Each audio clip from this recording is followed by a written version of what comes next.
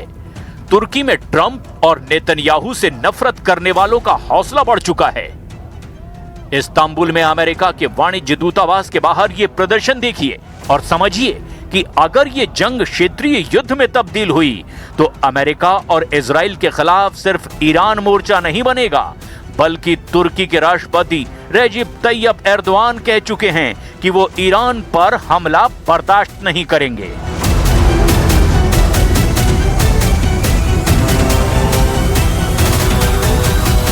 Sokaklar üzerinden yazılmak istenen senaryoları hepimiz takip ediyoruz.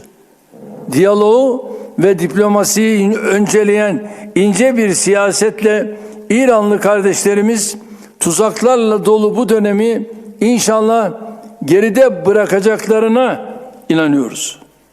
Biz barışı ve istikrarı merkeze alan dış politikamızla bölgemizi belirsizliğe sürükleme riski olan her türlü girişimin karşısında durmayı sürdüreceğiz. इन सब के बीच Israel ने Gaza में तेज धमाके शुरू कर दिए हैं। अक्टूबर 2025 में सीज फायर के बाद से इजराइल के गाजा पर हमले लगातार जारी हैं और इनमें 500 से ज्यादा लोगों की जान भी जा चुकी है। एक सुरंग का वीडियो जारी करके इजराइल ने दावा किया कि हमास से उसकी लड़ाई जारी है। खान यूनिस इलाके में मिली इस सुरंग में कई हथियार बरामद किए गए, यानी हमास लगातार एक्टिव है। गाजा में ऐसी सैकड़ों सुरंगें हैं जिनके बारे में इजराइल को अब तक पता ही नहीं चला है, ना ही हमास पूरी तरह से खत्म हुआ है। इसमें कोई शक नहीं कि अगर ईरान और अमेरिका का युद्ध शुरू होता है तो उसमें इजराइल भी जलेगा। ये वार्निंग ईरान के कमांडर बार बार दे रहे हैं। ऐसे में आसपास लेबनान और यमन भी नए फ्रंट बन जाएंगे। तब ट्रंप क्या करेंगे? खाड़ी देशों में अपनी सेना और मिलिट्री अड्डों को बचाएंगे या फिर यमन और लेबनान के खिलाफ मोर्चा खोलकर इजराइल की हिफाजत में जुट जाएंगे?